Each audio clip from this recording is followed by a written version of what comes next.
manuscrits anciens, c'est vraiment des sources d'eau vivantes. Amen. Ça veut dire que si tu as le Saint-Esprit, tu as une eau qui vient en toi. Ça me fait bizarre. Mon Dieu. Tu peux avoir cette eau en toi aujourd'hui. Tu peux avoir cette eau qui vient en toi. C'est ça. Toute la différence. Amen. Alléluia. Le prochain prédicateur, c'est aussi quelqu'un d'éloquent. Il vient de Saint-Jérôme. Amen. Attendez, non? Je ne le connaissais pas. J'avais déjà vu peut-être des photos, des trucs, mais c'est quelqu'un qui est venu avec toute sa famille ici. C'est un apostolique. La famille apostolique, les enfants apostoliques. Mais un jour, un samedi, Dieu fait les choses. Amen. Comment je fais toujours mes checks un peu sur les sites internet. Je suis tombé sur Saint-Jérôme. On veut toujours voir si prêche l'évangile. Amen. Et j'ai vu que le pasteur prêchait encore l'évangile. Amen. Et le jour là, c'était une étude biblique, c'était chaud. Il a tenu le pasteur relève son air. Je vous avais dit. Et puis après, ce frère prend la parole. Et là, ça m'a touché. Il dit, et je suis tombé vraiment au moment où il disait cela. Il dit, mais nous, on venait ici, là, on pensait qu'on venait pour acheter les maisons, vivre la vie. Mais non, Dieu nous dit encore qu'il faut encore tout donner pour l'évangile. Oui, c'est ça même. Donc, je vais vous expliquer ça ici, frère.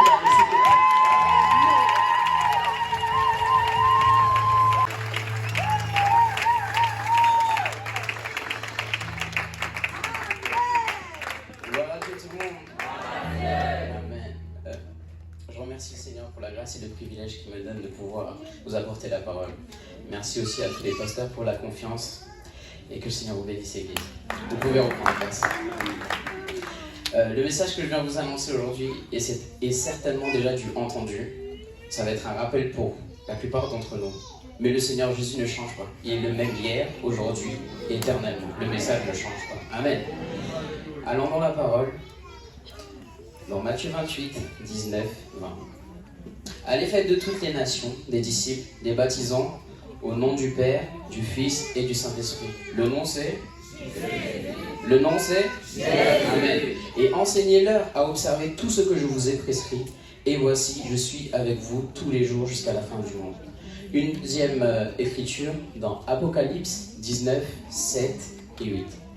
Réjouissons-nous et soyons dans l'allégresse et donnons-lui la gloire, car les noces de l'agneau sont venues et son époux s'est préparé et il lui a été donné de se revêtir d'un fin lin éclatant et pur. Car le fin lin, ce sont les œuvres justes des saints. Je ne vais apprendre à personne ici que notre mission à tous, que le Seigneur Jésus nous a appelés à aller et faire des disciples. Si quelqu'un ne serait pas allé, je pense que personne ne serait là aujourd'hui. Okay. J'aimerais vous exhorter, et à moi premièrement, sur le fait que c'est le moment de nous réveiller. Et si on est réveillé, restons éveillés. C'est le moment de gagner des âmes, comme le frère Cameron a dit. Et il est ici question d'amour pour son prochain. La parole de Dieu nous demande de racheter le temps. Le temps, vous voulez parler de distraction, le temps à passer à se concentrer sur nous-mêmes. Et une chose que j'ai approfondie ici, depuis qu'on est arrivé, c'est Matthieu 6,33. Son royaume d'abord, et lui s'occupera du reste. À travers les frères et sœurs, il s'occupera du reste. C'est garanti. Si on pense aux autres avant, le Seigneur se chargera de notre cas.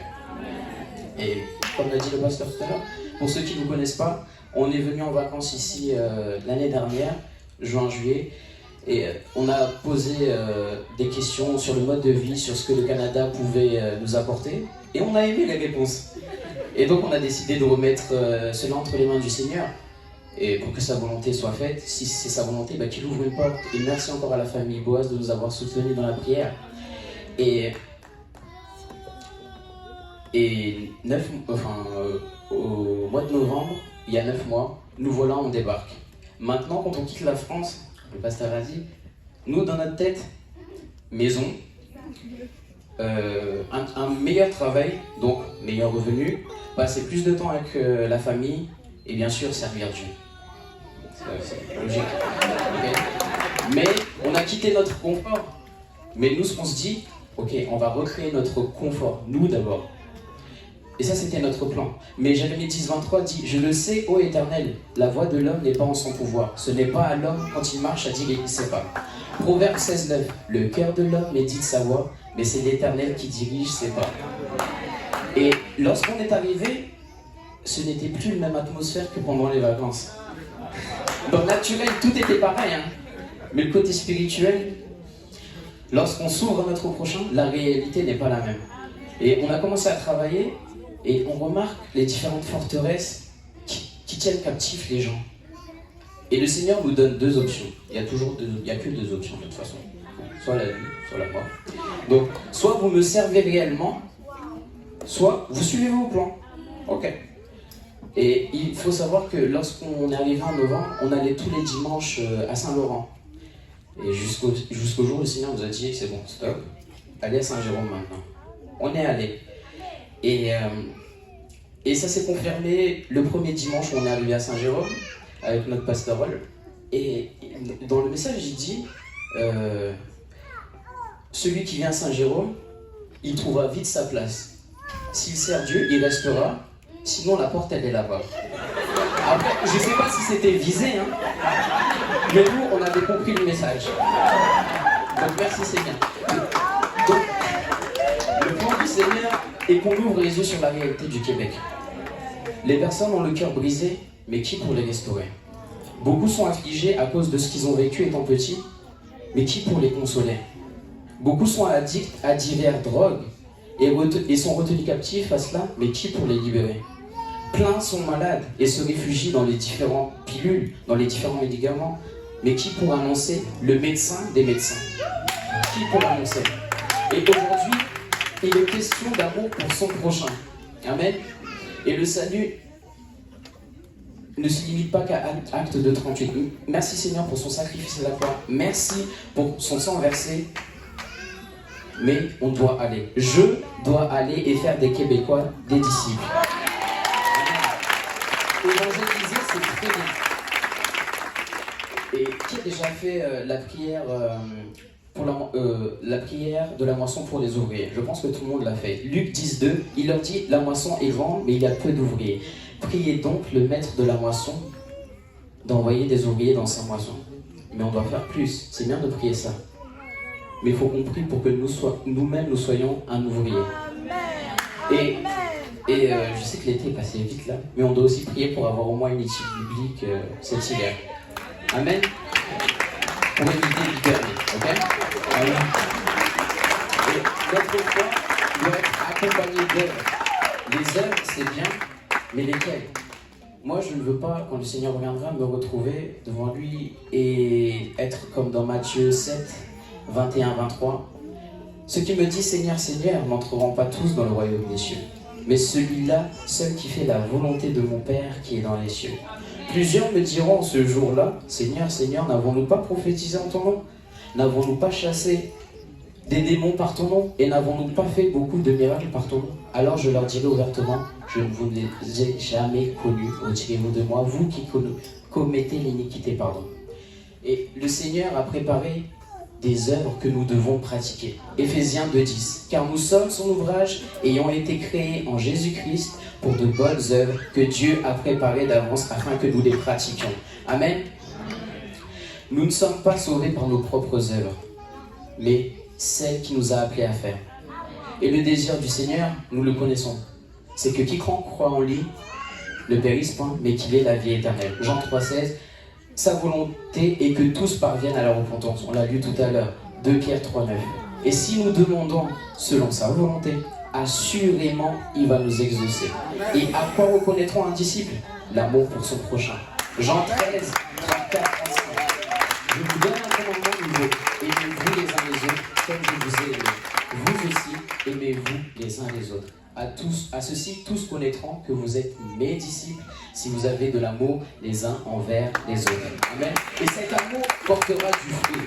Jean 15, 7, 8. Si vous demeurez en moi et que mes paroles demeurent en vous, demandez ce que vous voudrez et cela vous sera accordé. Si vous portez beaucoup de fruits, c'est ainsi que mon Père sera glorifié et que vous serez mes disciples. Amen. Peuple de Dieu, il n'est plus question de nous maintenant. Merci Seigneur pour le salut. on est dedans. Mais arrêtons de penser à nous. Carin, arrête de penser à toi. Amen. C'est une question de vie ou de mort. Dehors, ce n'est pas tout rose. Nous le voyons jour après jour. Amen. Et en introduction, nous avons lu au sujet d'un vêtement de lin qui sont les œuvres. Les œuvres, faire des disciples. Je sais que Jean 3,3 nous dit, sans la nouvelle naissance, acte 2,38, nul ne peut voir le royaume de Dieu. Et au verset 5, sans la naissance d'eau et d'esprit, acte 2,38, toujours, nul ne peut y entrer. Mais savez-vous que même si on appliquait cela dans notre vie, on peut être considéré comme un intrus dans le royaume? Matthieu 22, versets 9 à 14. Allez donc dans les carrefours et appelez aux noces tout ce que vous trouverez. Ses serviteurs allèrent dans les chemins, rassemblèrent tout ce qu'ils trouvèrent. Méchants et bons, les méchants et bons, on vit les serviteurs. Et la salle de noces fut pleine de convives. Les méchants et bons sont entrés dans la salle des noces. Le roi entra pour voir ce qui était à table, et il aperçut là un homme qui n'avait pas revêtu un habit de noces. Il lui dit, « Mon ami, comment es-tu entré ici sans avoir un habit de noces ?» Cet homme eut la bouche fermée. Alors le roi dit aux serviteurs, « Liez-lui les pieds et les mains, jetez-le dans les ténèbres du dehors, où il y aura des pleurs et des grincements de dents, car il y a beaucoup d'appelés, mais peu de lieux. Le Seigneur revient bientôt. Nous le savons tous. Nous le voyons avec tout ce qui se passe. Il revient, mais plus en tant qu'agneau, mais en tant que juge. Il revient avec sa rétribution, c'est-à-dire avec notre fiche de paye à tous. » Apocalypse 22:12, « Voici, je viens bientôt. Ma rétribution est avec moi pour rendre à chacun selon ce qui est son œuvre. » Que le Seigneur vous bénisse.